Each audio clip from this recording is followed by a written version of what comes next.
Hello जी, good evening, नमस्कार, राधे राधे, जय श्री कृष्णा। कैसे हैं आप सब? और मैं रेनू एक नए वीडियो में आप सभी का वेलकम करती हूँ। और व्लॉग स्टार्ट हो रहा है ट्रेन से। आप सभी को पता है हम लोग गए थे जयपुर माँ जी को लेकर के। अभी वैसे आ चुके हैं, आने के बाद में ये वीडियो जो है वो मैं अपलोड करूँगी। तो माँ सोई हुई हैं, नैनी के पापा अभी लेटे हैं, बस ऐसे ही लेट गए। और ट्रेन में बिल्कुल भी भीड़ नहीं थी। हमारा एक जैसे रिजर्वेशन था, बाकी हम दोनों का वेटिंग था। माँ का रिजर्वेशन था, बस माँ का सीनियर सिटीजन में कंफर्म मिल गया था, लेकिन हम लोगों को सीट आराम से मिल गई, बिल्कुल भीड़ नहीं थी। और यहाँ पहुँच गए थे, हॉस्पिटल के बाहर बैठे हैं और माँ को दवाई देनी है। तो पहले हम ब्रेकफास्ट करने का सोच रहे थे, तो माँ को भी पोहा ला के दे दिया था, माँ को भी, और हम दोनों ने भी यहाँ पे पोहा खा लिया था बैठ करके। ये बाहर बहुत अच्छा एक मतलब स्पेस था, खुली हवा थी, सुबह सुबह ताज़ा ताज़ा, और ट्रैफिक उतना नहीं था क्योंकि सुबह सुबह का टाइम 8 बजे 8:15 बजे हम लोग पहुँच गए थे जयपुर। और 9 बजे के समथिंग का ये वाला टाइम होगा। और उस दिन ना क्लाउड्स लगे हुए थे, बारिश भी आई थी हल्की बहुत। परसों की बात है ये, परसों की नहीं है, कल की है, हाँ कल की बात है। तो बस मैंने सोचा चलो छोटी सी क्लिप निकालनी चाहिए क्योंकि व्लॉग भी बनाना ज़रूरी है, कंटिन्यू रखेंगे अपना। और अब आ चुके हैं हॉस्पिटल के अंदर। और काफ़ी मतलब परेशानी हुई कल, क्योंकि पूरा दिन लग गया। कोई ऑडिट वगैरह आई हुई थी हॉस्पिटल में, उस वजह से डॉक्टर सारे लेट थे अपनी ओपीडी में। तो जब डॉक्टर लेट थे तो हम लोगों को तो लेट होना ही था, हम बस इधर उधर घूमते रहे। काफ़ी देर बाद में हमें डॉक्टर, हमारा अपॉइंटमेंट तो था 12 बजे का, हमें 2-2:30 बजे बुलाया गया, हमारे नंबर मतलब 2-2:30 बजे आया। उसके बाद में उन्होंने कुछ टेस्ट लिख दिए। पहले मैं आपको बता दूं, ये देखो, ये मम्मा के, हमारी माँ के साथ में एडमिट थे ना ये भैया, इनको डिस्चार्ज मिल गया था। पहले से काफ़ी इम्प्रूवमेंट है। उस टाइम पे तो ये मतलब क्या ही बताऊँ आप लोगों को, वो नहीं बताया था मैंने कि किसी ने पोटी करके चारों तरफ फैला दी थी, वो यही थे। लेकिन अब ये काफ़ी इम्प्रूवमेंट देखा ना, तो खुशी सी हुई कि चलो ये अच्छे हो गए। और यहाँ पर जब माँ को चेक करवा लिया था, जांच वगैरह करवा दी थी, उनकी रिपोर्ट्स आनी थी, एक की तो शाम को 6:15 बजे आनी थी। तो हम लोग बाहर इधर उधर घूमने लग गए थे क्योंकि माँ को ना एसी में बिल्कुल घुटन सी हो रही थी। और मैं यहाँ पर चाय का बोलने के लिए आई थी क्योंकि माँ वैसे चाय नहीं पीती, उन्होंने छोड़ रखी है, लेकिन आज सोचा चलो पी लेते हैं टाइम पास करने के लिए। और ये बिस्किट भी लिए थे। और ये देखो ट्रेन में ना, ये बंदा इतना पिटा है, क्या ही बताऊँ मैं आप लोगों को। मतलब इसने पूरी ट्रेन में बहुत सारे लोगों से मार खाई, ऐसी हरकतें कर रहा था ये कि कोई भी इसको अच्छे से धो के जा रहा था। लेकिन फिर बाद में इसको स्टेशन से उतार दिया था, एक स्टेशन पे उतार दिया था। शर्मा जी बता रहे थे कि इसको किसी स्टेशन पे हम लोगों ने मिलके उतार दिया था, नहीं तो ये पूरी रात पीटता लोगों से, वहाँ ये सो जाएगा थोड़ी बहुत देर में। ट्रेन में इधर उधर घूम रहा था। और ये हो गया सुबह सुबह का टाइम। अब 9 सवा 9 बजे का टाइम है। और माँ और भैया और राखी जा रहे हैं। आप सबको बता दूँ मैं, जाने के बाद में भैया राखी ये दोनों यहाँ पे बच्चों के पास रुक गए थे। और जैसे पहले मम्मी और राखी तो नए शर्मा जी के साथ आ गए थे, भैया थोड़ी देर बाद पहुँच गए थे अलग बाइक से।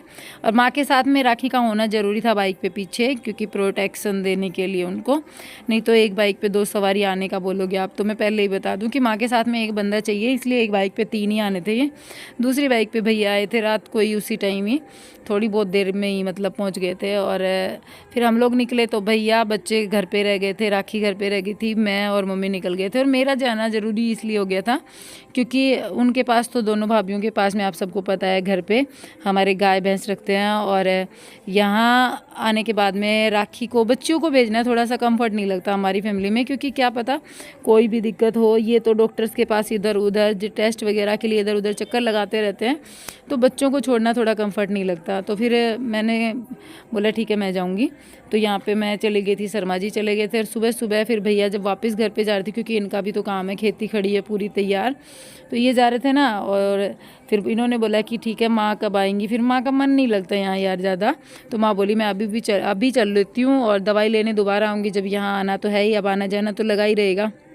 तो बस सुबह सुबह ही कर दी इनकी जाने की तैयारी, भैया के साथ ही इनका जाना भी हो गया। और शिवांश और नैनी का बिल्कुल मन नहीं था भेजने का, बस ये था कि अभी और रुक जाएं। लेकिन बस ये है, उनको समझाया कि अगले सैटरडे तक हम लोग चल लेंगे। और पता है वो तो है ही कि एक सैटरडे बीच में निकल जाए तो निकल जाए, नहीं तो हम लोग तो जाते ही रहेंगे।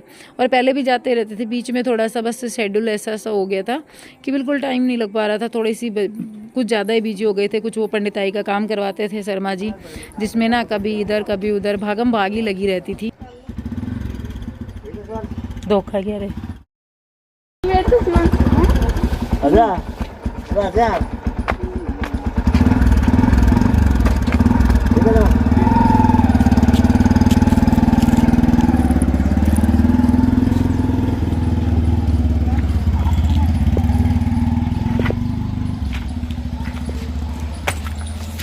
क्या हो गया शिवांश? क्या हो गया? क्या क्या हो गया? गई माँ जी? गई माँ जी? मेरा फोन भी मिल गया मैं तो जी राधे राधे।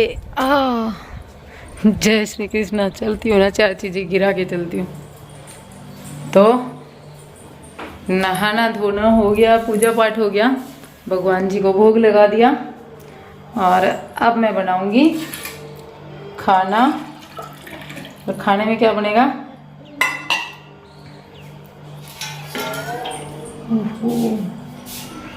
एक मिनट रुको, बताती हूँ खाने में क्या बनेगा। हाँ, खाने में तैयारी कर रखी है, आलू की सब्ज़ी बना रखी है और आलू की फली की, आलू और ग्वार फली। अब रोटी सेकनी है। माँ जी सुबह चली गई थी, वो रुकने का उनका था नहीं यार, क्योंकि ना माँ का वैसे मन नहीं लगता गांव के बिना यहाँ पे, और ऐसे बुढ़ापे में दूर करना भी नहीं चाहिए। और साड़ी देखो मैंने ऐसे लपेटी है फटाफट के चक्कर में, क्योंकि फिर ना लेट हो रहा था बहुत ज़्यादा, और ना के मेरे को रोटी बनानी थी, पूजा करनी थी, इसलिए मैंने फटाफट बस ऐसे ही लपेट के अपना काम ख़त्म किया है।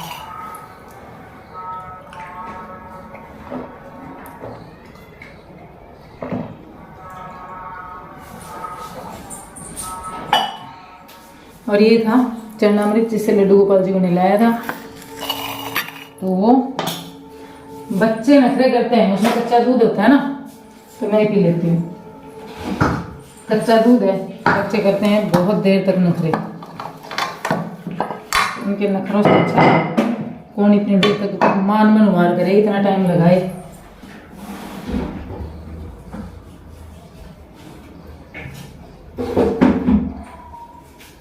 अब रोटी सेक के फटाफट खाना डालूंगी।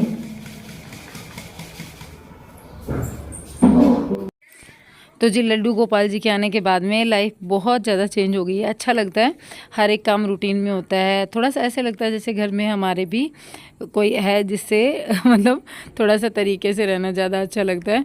पहले क्या होता था, रूटीन एकदम बिगड़ी हुई थी, बिना नहाए धोए खाना बनाना, इधर उधर कुछ भी कर लेना। लेकिन अब नहीं होगा, अब हर एक चीज़ रूटीन में होगी। नहा धो के ही खाना बनेगा, नहा धोकर किचन में जाया जाएगा, सारे काम बहुत अच्छे लगेंगे। और ये रूटीन वाली लाइफ है ना, ये बहुत ज़्यादा अच्छी लगती है मुझे। एकदम डिसिप्लिन वाली अच्छी वाली लाइफ अच्छी लगती है मतलब। तो यहाँ पर मैं रोटियाँ सेकनी शुरू हो गई हूँ, और नैनी जो है वो बस भगवान जी को एप्पल जो है ना वो काट के और भोग में लगाने वाली है अभी। ये होता है बच्चों का, मेरी नैनी को और शिवांश को इतना क्रेज़ है लड्डू गोपाल का, इतना लाड प्यार बोल सकते हैं आप, कि उन दोनों को लगा रहता है कि कुछ भी अच्छा सा रहे और वो भोग में लगाएं। बार बार थोड़ी बहुत देर बाद में भोग लगाना, खिलाना पिलाना, बाद में पानी पिलाना, ये सारी चीज़ें ना बच्चे बहुत अच्छे से ध्यान रख रहे हैं। बस ये सारी चीज़ें अपने बच्चों में आनी बहुत ज़्यादा ज़रूरी हैं। एक वो होता है ना अपने धर्म के प्रति, अपने भगवान के प्रति आस्था होना बहुत ज़्यादा ज़रूरी है। तो काफ़ी अच्छा लग रहा है अब। और बस यहाँ पे रोटियाँ सेकनी शुरू हो गई थी। नैनी थोड़ा बाहर का सीन दिखाया, और ये देखो यहाँ पर नैनी ने थोड़ी देर पहले एप्पल का भोग लगा, उसका बनाना का भोग लगाया था, और अब एप्पल वगैरह का उसकी तैयारी चल रही है। फ्रिज में से बोल रही थी मम्मी मैं एप्पल काट के भोग लगा दूँ क्या। और ये हो चुका है नाइट का टाइम। अब मैं बनाऊंगी चटनी। सारा काम हो चुका है और पूजा पाठ सब हो चुके हैं, बस लास्ट में मैंने सोचा चटनी बनाऊं, क्योंकि शिवांश जो है ना ये चटनी खाता है लहसुन की और कचरी की। बहुत सारे लोग कहेंगे लड्डू गोपाल घर में हो तो चटनी नहीं, लहसुन नहीं डालना चाहिए, लेकिन क्या है ना जब उनको भोग नहीं लगाना मुझे, ये बच्चे खाएंगे तो बच्चों शिवांश को यार अच्छी लगती है चाहे कोई भी सब्जी हो। अब कचरियाँ आ चुकी है तो कचरी की चटनी तो अगर उसको मिल जाए तो वो भरपेट रोटी खा लेता है। तो मैं सोचा उसका फेवरेट बना दूंगी तो वो खाना ढंग से खा लेगा। थोड़ी देर पहले वैसे वो दलिया खा रहा था तो उसकी भूख खत्म हो गई होगी, और चटनी दिखेगी ना तो उसको दोबारा से भूख लग जाएगी, इसीलिए मैंने चटनी बनाने का सोचा है। सारा काम हो चुका है, बस अब चटनी बना करके और चेंज करके आऊँगी, क्योंकि साड़ी में भी थोड़ा सा दिक्कत तो होती है, आप सबको पता ही है। तो चलो करेंगे इस व्लॉग का एंड, मिलेंगे एक नए व्लॉग के साथ में, और कल से रेगुलर व्लॉगिंग करूँगी। काफ़ी दिन से डिस्टर्ब चल रही थी मेरी खुद की लाइफ, ठीक है। तो जाते जाते वीडियो को लाइक एंड चैनल को सब्सक्राइब करना अगर अभी तक आपने नहीं किया है तो। Bye and take care.